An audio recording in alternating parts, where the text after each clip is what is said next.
Tá lá na casa da velha a água, ó. Não tem nem mais estrada pra cruzar, ó. Olha lá a casa lá embaixo, não, ó. Ali, aqui, ó, aqui tá na estrada, ali, ó. Ali atorou a estrada, ó.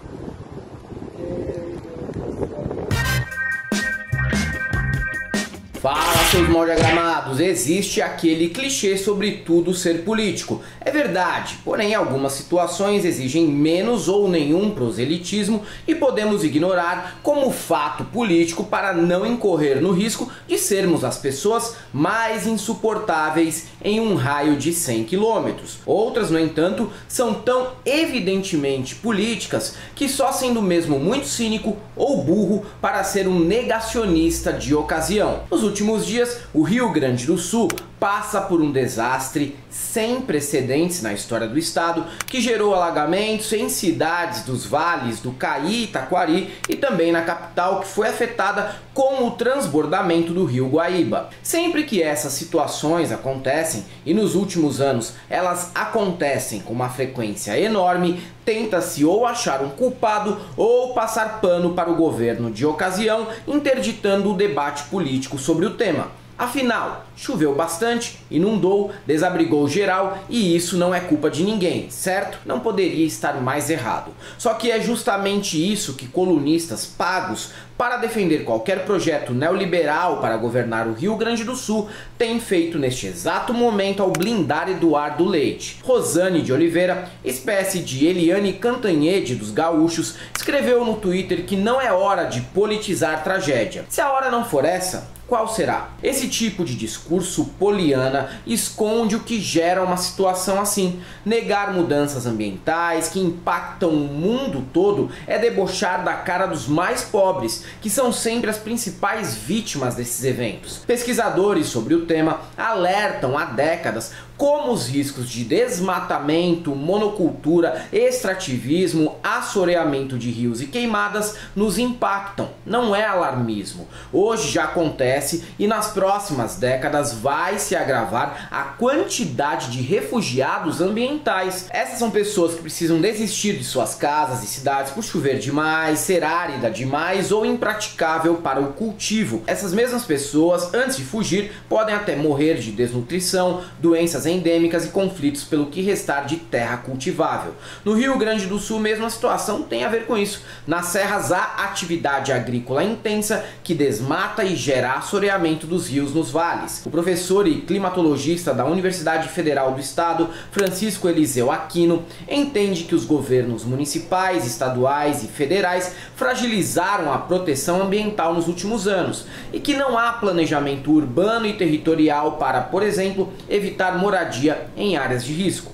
Em alguns casos, seria importante mover até a cidade inteira de lugar. E isso, até as pedras do fundo do rio Taquari sabem. Afeta principalmente os mais pobres, que ficam inviabilizados de uma mudança dessa magnitude e vão estar na linha de frente das próximas enchentes. E elas vão ocorrer. É como a Marina Silva falou. Como fazer essa mudança? Sair da lógica da gestão do desastre para a lógica da gestão do risco.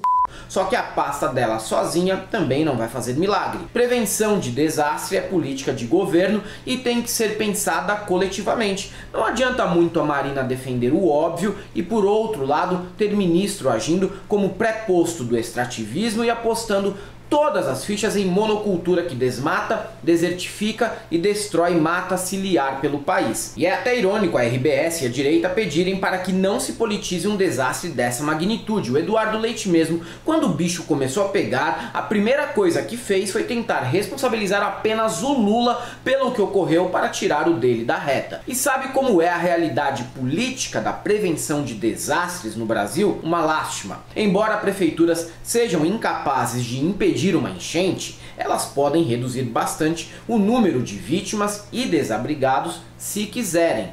se quiserem, mas não parece haver interesse para tanto. Levantamento do IBGE, na série Perfil dos Municípios, mostra que apenas 11% das cidades tinha algum plano para lidar com situações extremas. Esse é um reflexo claramente político de transformar as câmaras municipais em versões menos populares e engraçadas da escolinha do professor Raimundo. E sabe por que não há interesse nesse tipo de política? A baixo retorno eleitoral. É mais viável inaugurar um coreto, reasfaltar a mesma rua 20 vezes ou simplesmente opinar sobre a guerra da Ucrânia na tribuna. Estados dotados de capacidade técnica e organizacional conseguem lidar melhor com ocupação de solo, previsão de risco de desastres e alocação de recursos emergenciais. Uma política bem alinhada nesse sentido diminui crises econômicas pós-desastre, reconstrói a infraestrutura com maior velocidade e diminui o impacto do trauma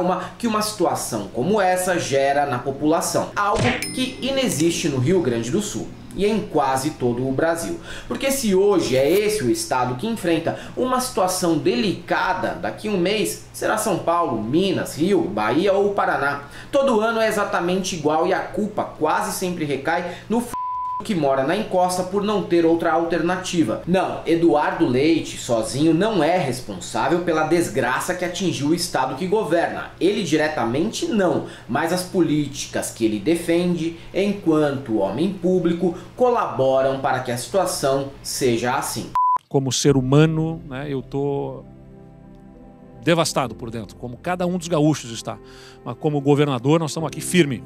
Isso não é caçar culpados num momento como esse, é ser maduro para debater o inevitável, que é o seguinte: ok, mais uma vez essa população foi atingida por enchentes que aconteceram sucessivamente nos últimos 2 anos e não vão parar de acontecer. Politicamente, o que faremos sobre isso? Ou vamos fingir que a tempestade é apenas uma aleatoriedade impossível de prever e que o melhor a se fazer é uma oração pedindo clemência a São Pedro e seja o que Deus quiser. É isso aí, galera. Para quem gosta do nosso canal, nós temos nosso apoio, seja membro, Pix e conta jurídica, caso vocês queiram e possam fazer uma colaboração para que a gente continue por aqui produzindo conteúdo para vocês, além do YouTube. Estamos presentes também no Instagram, no TikTok, no Facebook e no Twitter. Além disso, não deixem de conhecer nossas camisetas no site da El Cabriton e o nosso curso no ICL, no Instituto Conhecimento Liberta. E para todos aqueles que acham que desastres não tem nada a ver com política, só temos uma coisa para te dizer: não passarão.